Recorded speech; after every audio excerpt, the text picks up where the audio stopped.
بسم الله الرحمن الرحيم الحمد لله رب العالمين والصلاة والسلام على سيدنا ونبينا محمد وأهل بيته الطيبين الطاهرين اللهم صل على محمد وآل محمد وعجل فرجهم. الخامسة, this is the fifth mas'ala. It was divided regarding the prayers. أحكامها. We said أحكامها, the ruling of it, and it has several masail. This is mas'ala number 5.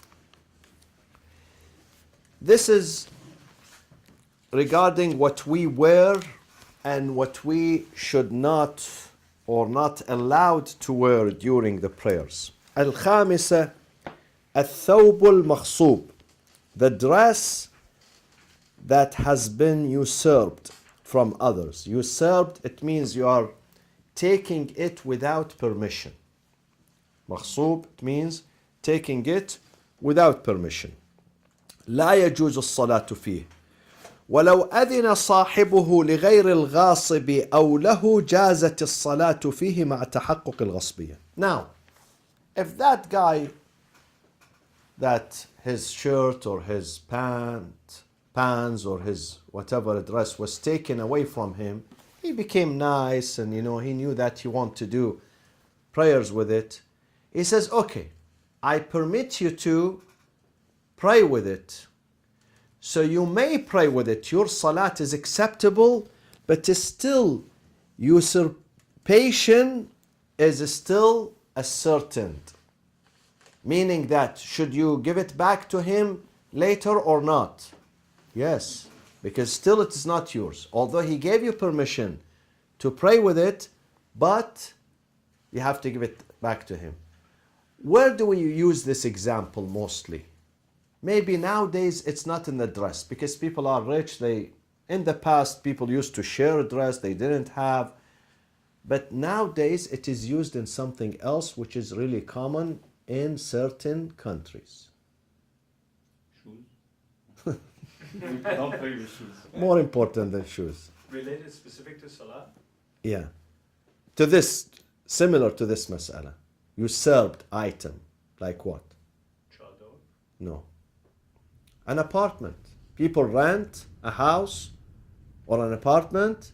Either they don't pay rent or they pay rent, but then the landlord says, listen, the contract was for 1 year, 2 years, 5 years. Now it has been so many years. He wants either to increase or you leave. And the guy says, the tenant says, neither. No increase, no leave. I'm staying here. In this case, if the landlord says, listen, this is ghasb. Sometimes he doesn't even pay rent. In some countries, they don't pay rent. They get away with it. So he tells him, listen, I permit you to do your prayers. It's okay. But does that mean that the house is yours? You can stay forever? No. No. So here it says, مع تحقق الغصبية. Sometimes the landlord, out of compassion, out of mercy, he says, I allow you to pray with my dress that you stole from me. You took it with my permission, but you are still called غاصب. So you have to give it back to me. ولو أذن مطلقا جاز لغير الغاصب على الظاهر. Now, if the owner of this dress, he said that I give permission to whoever prays with this, then this permission is general. So whether that specific person who is usurping can pray with it or any other person, because the owner gave permission. He was so beautiful and nice. He said, whoever steals my dress, I give him permission to pray with it. General permission, absolute permission. In this case, anyone can pray with his dress. Okay? And again, where do we use this? Where is the benefit of this mas'ala? Go back to the same apartment. So not only the tenants, but also his family and his what else? Guests, people who come to visit him. In this case, if the landlord gives permission, so this permission is going to be absolute or open or general. So even the guests who come to this apartment can do their prayers. Are you with me? السادسة لا يجوز الصلاة فيما يستر ظهر القدم كالشمشك. Now, there were in the past, not now, in the past, the weather was cold, there were no heaters. So some people would wear something like a shoe, but the back of the foot used to cover the entire back of the foot, but thick shoe, shamshak. This one is not allowed. It's like the boot. Have you seen the boot? The mountain hiking boots, skiing boots, things like that are really huge. This one cannot do your prayers with it. ويجوز فيما له ساق كالجورب. Things that have legs, like what? Socks. والخف. خف is similar to socks, but it is, I've seen it in some countries where weather is cold, they wear it at home. It's like socks, but it's much thicker. This is called khuf, al-khuf. You may pray with this because, and then there is a type ويستحب في النعل العربية, a type of sandals? No. Sandals that are the Arabic one. The Prophet used to wear them. Very thin, very delicate. It's not considered to be a shoe. When you look at it, nobody would say, well, these are shoes. No. That one also is permitted if you want. Some people want to protect their feet, protecting the feet, So you can do your prayers with this. Sunnatul Nabi, yeah, Sunnatul Nabi. The Prophet used to do this with it. So you can pray. What is it called? So you don't have An-Na'l al-Arabiyya. I don't think we can find it here in South Coast. I don't think. Maybe on Amazon, maybe. Yeah. السابعة كل ما عدا ما ذكرناه يصح الصلاة فيه. Anything else you can do your prayers with it بشرط أن يكون مملوكا, you own it, أو مأذونا فيه. If you don't own it, if it is not your property, then you have permission to wear it and do your prayers with it. وأن يكون طاهرا. Also it has to be طاهر, purified. And طاهر is the opposite of what, my friends? Najis, exactly. Sometimes it's dirty, but it's طاهر. Dirty. There is dirt on it, there is all sorts of things. Calapacha on it, food. But it is what? It is طاهر. And sometimes it's so clean and pristine, but it's najis. It's najis. There is some, let's say, urine, blood, others, wine, things like that. It's very clean. It's very clean, but it's najis. So we have to distinguish between the two. وقد بينا حكم الثوب النجس. When we go to the chapter of طهارات and najasat, also they tell us not every najasa is forbidden. Some of it you still can pray with it. And for some people also they can stay with things that I and you can't stay. You can't pray. Like what? A babysitter. Babysitter, she takes care of a baby. And the baby urinates on her. And she has no other address. I and you, we cannot pray with that. If he urinates on us, we have to. But for a babysitter, it's okay. There is an exception because she's a babysitter. She doesn't have time. She's running around. So Islam says, okay.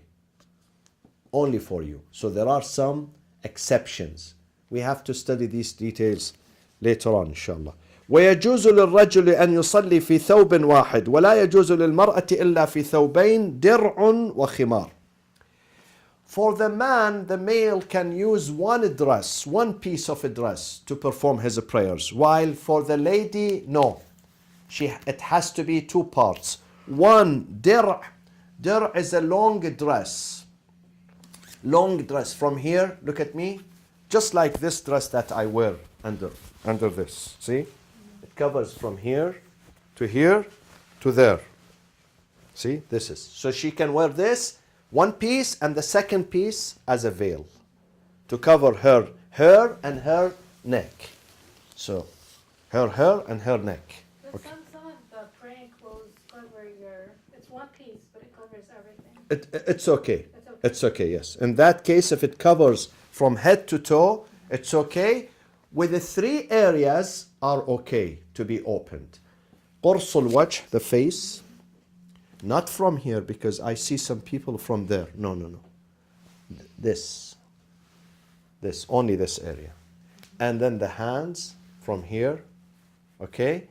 And then the bottom of the feet, according to some scholars. Others, they say no. This one, the third item, is debatable between the scholars. There is some disagreements among them.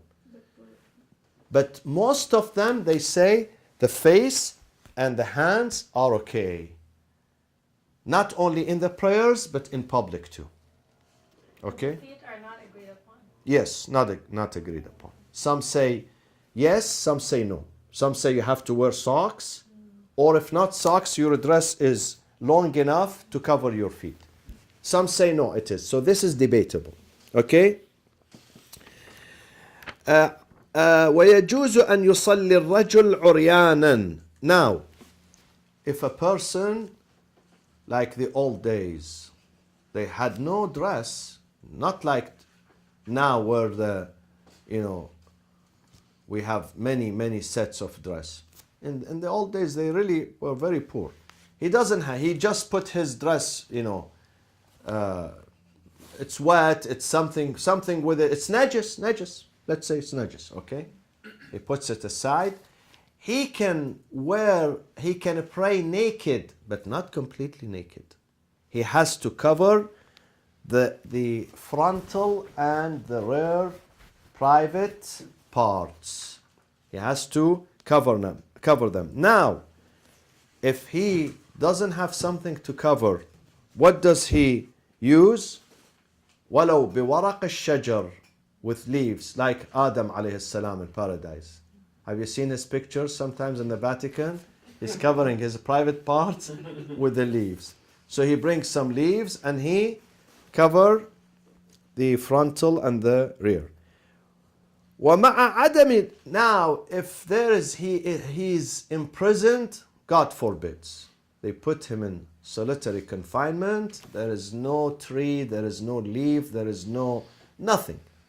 In this case, he would, if there is no one around him watching him, he can stand and do his prayers. If there are some people in the vicinity, they can see him and notice him, he must sit. يصلي من جلوس. While he's sitting, he should pray.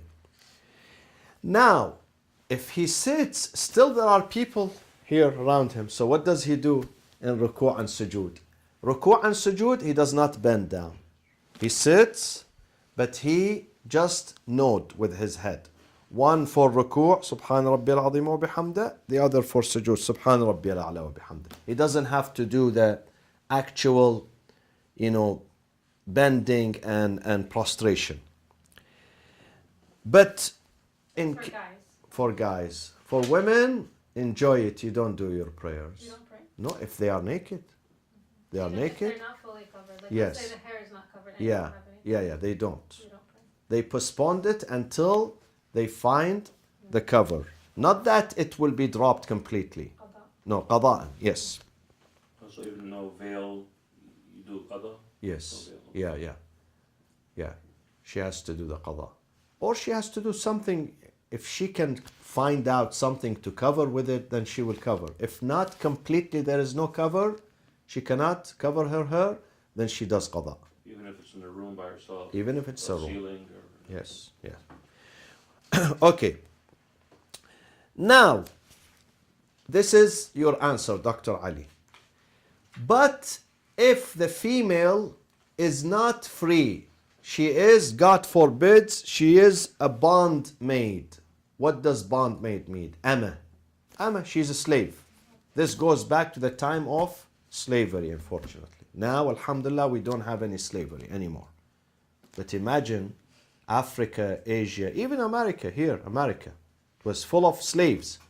So if the lady is a Muslim and she's slave or bondmaid, if she wants to pray, she is exempted from the khimar, not the lower part, not the dress. The dress she has to wear, but there is no veil like this one. Then she is exempted. Are you with me? Why? What's the philosophy of that? If she's they don't own the No, they own her. She's owned. no the clothes. Suppose there is a clause, but she doesn't put it. does she give like shahada? Is she like a Muslim? Or No, she is a is Muslim. it a Muslim? The reason because they would not be the subject of attention. Bondmaids, they would not, because they would not allow to beautify themselves, take care of their hair, become attractive. So people don't look at them usually. Okay? While the free women, they were the subject of attention. Okay? Is the hijab for parents or is it for God? For both. But in this case, they give her some discount. She doesn't have to wear.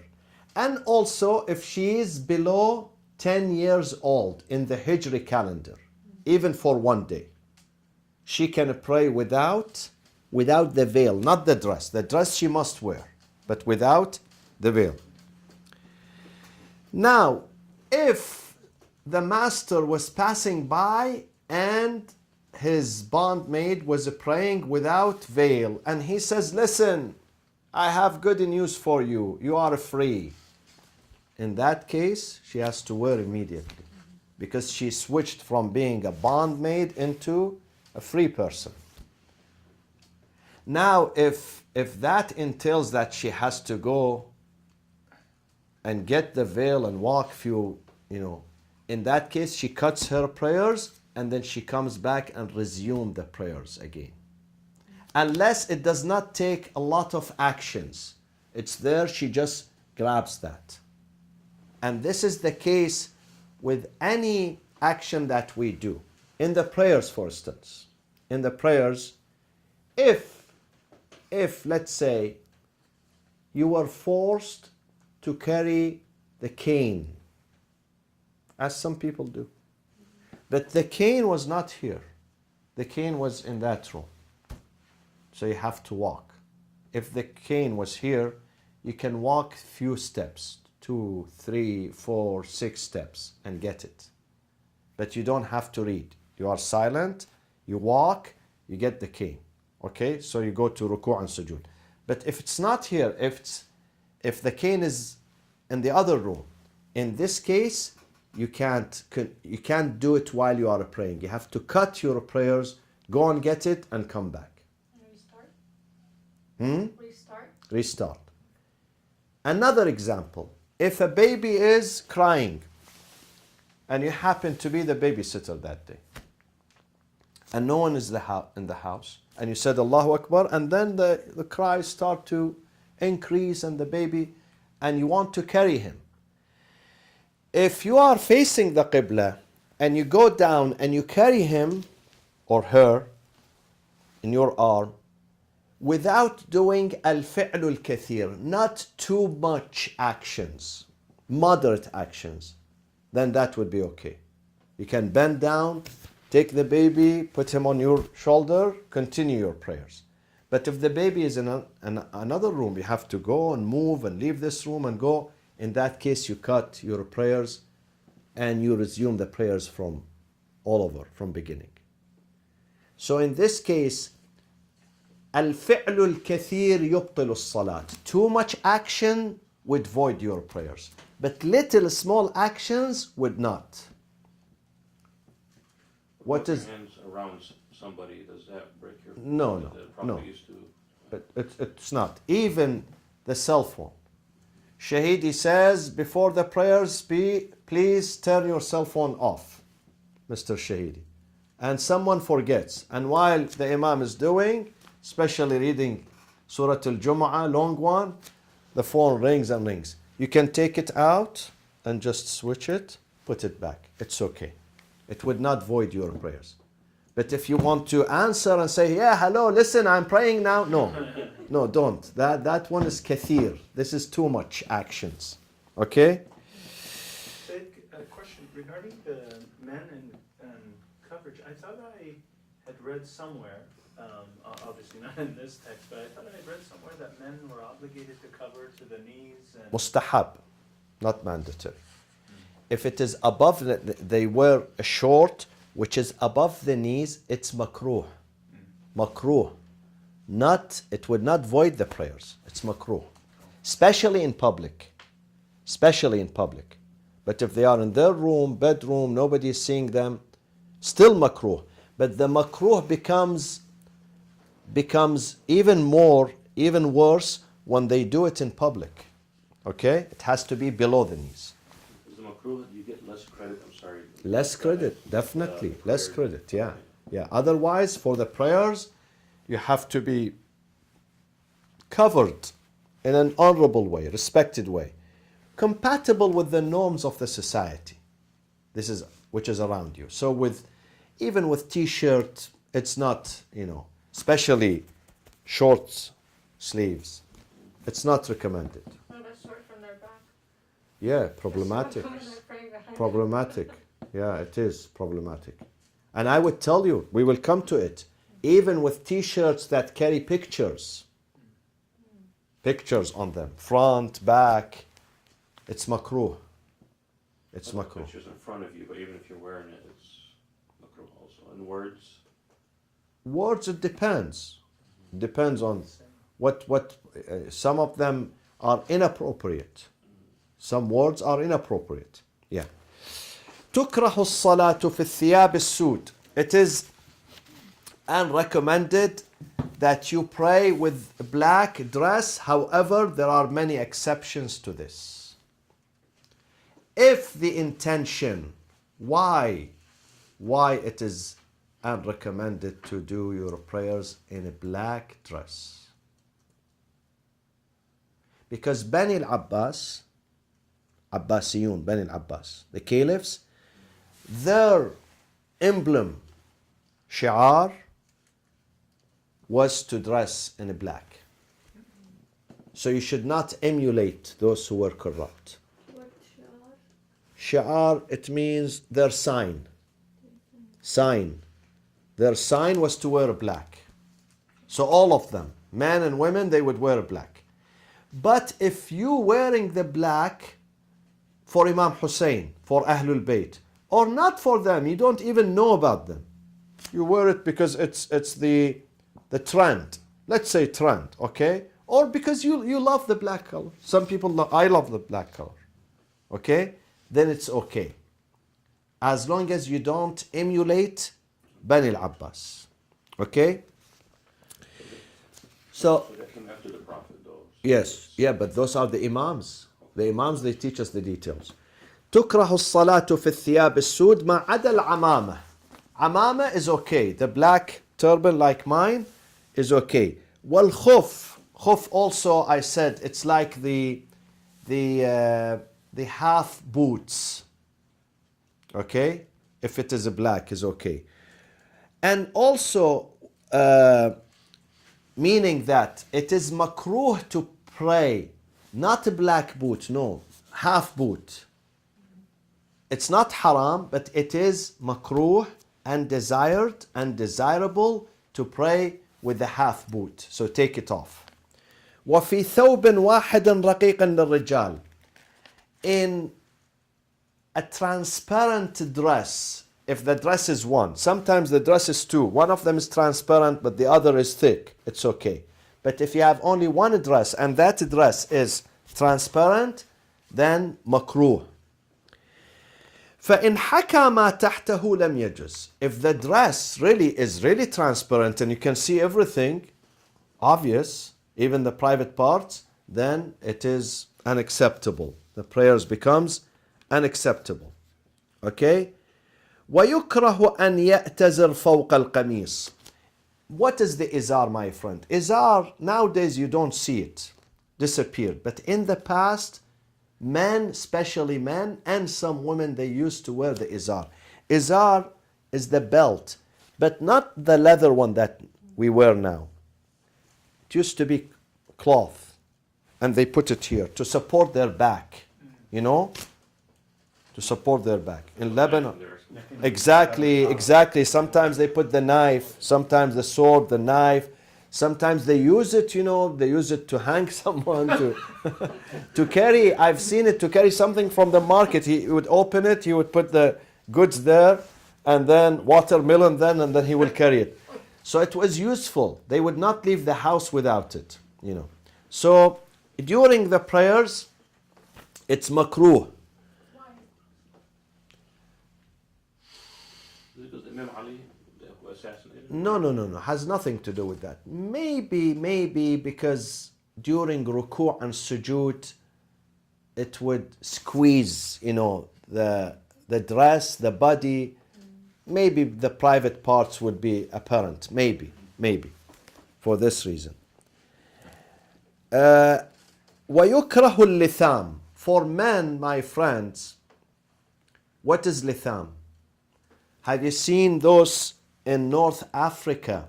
There is a tribe in North Africa where they always, they cover their faces, the face up to here. Have you seen them? You don't see their mouth. This is litham. And ISIS, they do that. Those criminals, so they don't get recognized if somebody takes their picture. They always put, this is litham for men. But for women, this name is changed into what? Women also they wear it. Huh? Niqab. So men wear litham and women wear niqab. Also both of them for men and women are undesirable during the prayers. Undesirable. And now it becomes prohibited, haram, if, listen to me, if this litham, this cover for men or niqab for women, does not allow them to utter the reading in the prayers. Such as someone, imagine I put piece of clothes here and then I can't read properly. Surah Al-Hamd, Surah Al-Tawheed, I can't read it. If it prevents me from the proper reading, then it becomes haram. So are you forced to read during Salah? Absolutely. You can't say it in your heart? No, Really? you have to utter it. Congratulations. Start all over. But those that were in the street, it's okay. Just when you pray, you Yeah. have to remove it. And the street has nothing to do with Because that. I Yeah. thought the guys are supposed to say it, but the woman can't say No. Listen, for the jama'ah, if you are doing jama'ah behind an imam, in the first and second rak'ah you don't read. In the jama'ah. You read in the third and the fourth. Yeah, what do you do for 4? Exactly. But if you are doing it by yourself at home, you have to read it. You have to utter it. For women, you utter it silently. But for men, we have to utter it morning, maghrib and isha loudly. Dhuhr and asr silently. But we have to utter it. You have to move your lips and your mouth. Okay? But you can do the ruku and sujood and the zikr loud, the woman. A little loud, when there is no namah. Yes, they can do. For ruku' and sujood, in all the prayers, the 5 daily prayers, it is optional for men to say it silent or loud. For women, it is recommended, Sister Tahira. Mustahab for them, if there is men around, to say it mustahab, not wajib, not mandatory. To say it silent. وتكره الصلاة في قباء مشدود. What is قباء? قباء is, have you seen me sometimes? I wear not this one, the other one. This is قباء, outer garment. But if they tie it, some people they tie it from here, there. If it is tied from head to bottom, then it is makruh to wear it during the prayers. Usually they wear it during the battlefield to protect themselves. Okay? But in the prayers, it is makruh. And also, وَأَنْ يَأُمَّ بِغَيْرِ رِدَاء. See, my friends, this is the rida. They call it aba. In Iraq and Iran, they call this aba. It is mustahab to pray. Whether you are imam, non-imam, sayyid, non-sayyid, to wear this during your prayers. It is makruh to do your prayers without it. Because this one really covers. So if there is a hole there and there while you are doing ruku' and sujood. The non-transparent. There is, Yeah, probably, yeah. It doesn't say here. It doesn't say it, but usually it was non-transparent. Yeah, this is very, very light. This is very light. And also to carry a piece of iron with you. Bariz, which is apparent. And this includes what? Jewelry? No. Has nothing to do with jewelry. This is Sword? sword, exactly. If the sword is displayed, not hidden, then it is makruh to wear it during the prayers. And then وَفِي ثَوْبٍ يُتَّهَمُ صَاحِبُهُ. I'm sorry. The sword is not allowed to be worn? Yes. يعني Makruh.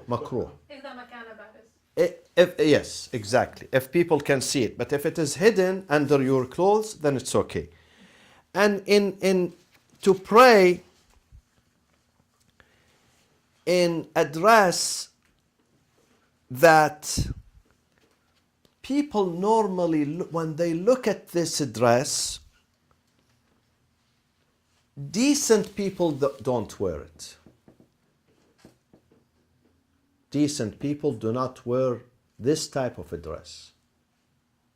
Maybe people who go to nightclubs, parties, whatever, they wear it. So specifically designed for partying.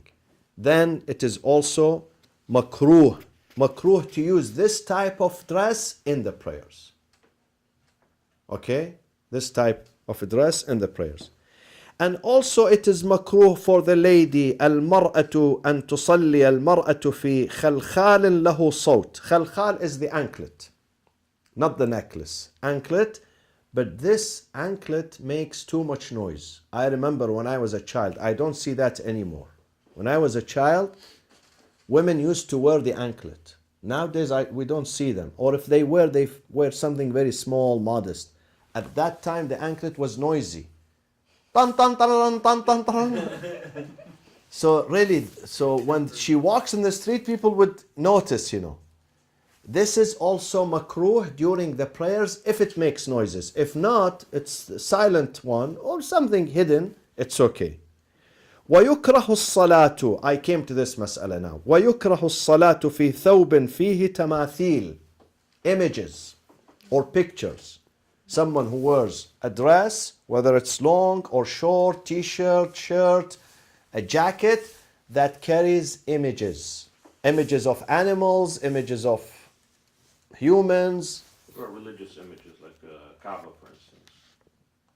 I mean, is that not really? No, Kaaba images here is mostly related to idols and things like that, celebrities, things like that. Right.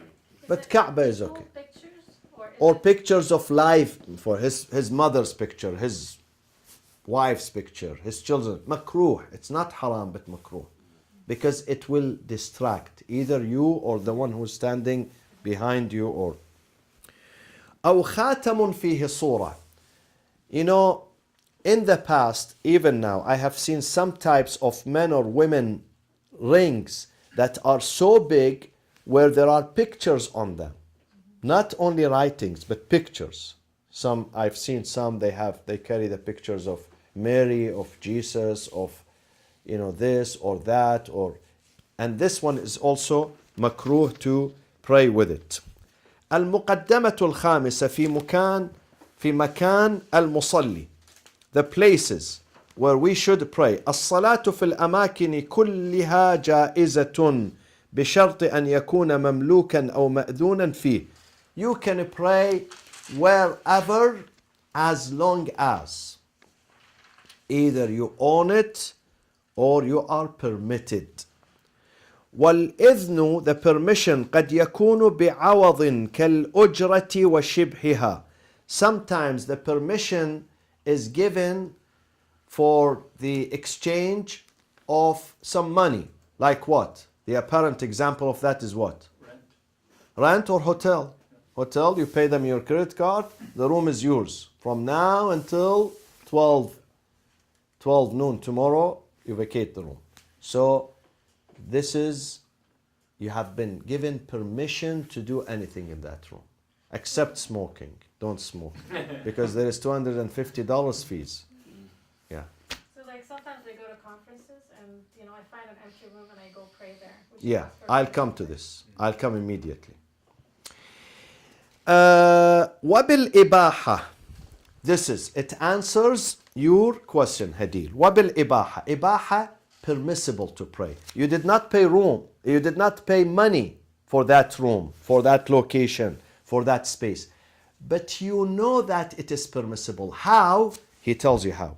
وهي, this permissibility. إما صريحة, directly. The owner came to you and he said, hey, Muhammad, you can pray here. You can stay here.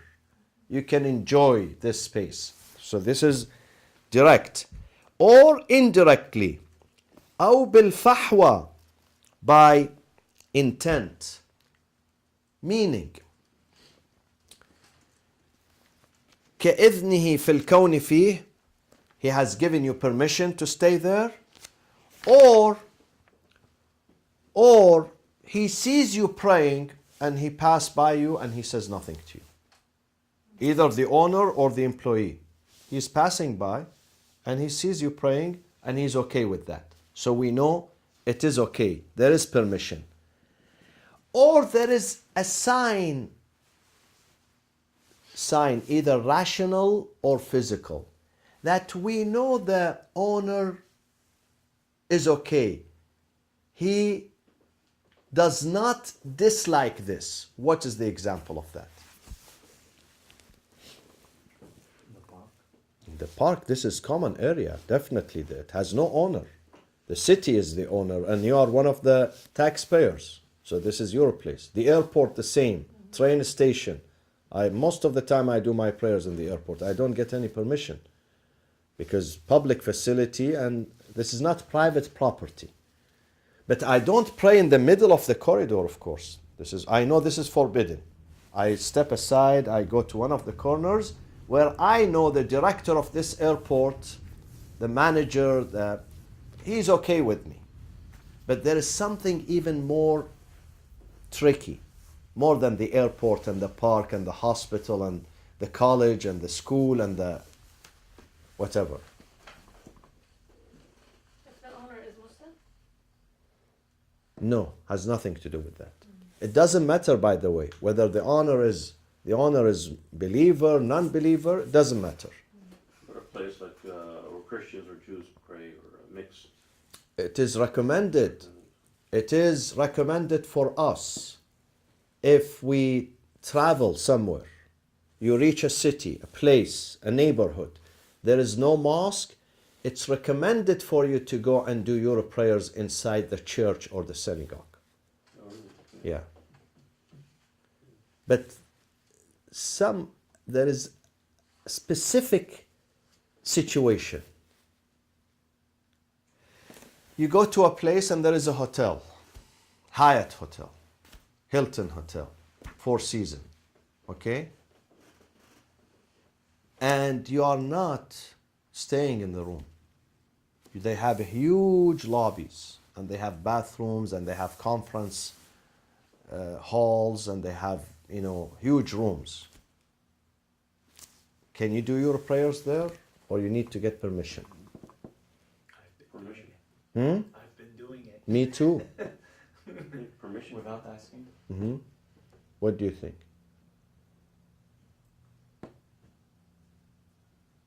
I've been Well, doing yeah, this you're gonna pay for it to be there, so you should get permission. Not in the room, not Common upstairs. lobby or- It's a Common public- lobby, it's common a common, area. right? Lobby, people come inside, they leave from this door, they come, they use the bathrooms, using bathrooms in the hotels. My rationality to it has been that it's a public area because there's no, you don't have to be You don't have to pay for it to be there. you don't have to be a participant of that hotel to be there. But you can do there, and they've allowed you to do anything. Exactly, especially if there are some shops around. Have you seen some of these big hotels? There are restaurants, cafes, open cafes, even people who come from outside, not necessarily the residents. Even outsiders, they come, they use the cafe, they use the restaurant, they use the shops, they have big shops. These are open areas, but however, there are certain places you know that you can't go there. Let's say they have certain floors. They don't allow you because they put the keys. You have to have the keys. Have you seen it in some hotels? In the elevator, you have to put your keys, take it out. But some common areas, public areas, you don't need to get permission. Even though it's a hotel, you have not paid a penny, you can use the bathroom to do wudu, and you can stand aside and do your prayers. Would it make sense that if you have an intention of being in the hotel for a certain reason pertaining to the hotel, to pray there? Because if you go in there, let's say use their water or their napkins or something, you're sort of wasting their resources when you never had an But they are okay with it. They are okay. I've asked them one time. Yeah, so it's explicit. Yeah. Implicit and, I've asked them one time, New York City, can we turn this off? صلى الله وسلم على سيدنا محمد وأهل بيته الطيبين الطاهرين اللهم صل على محمد وآل محمد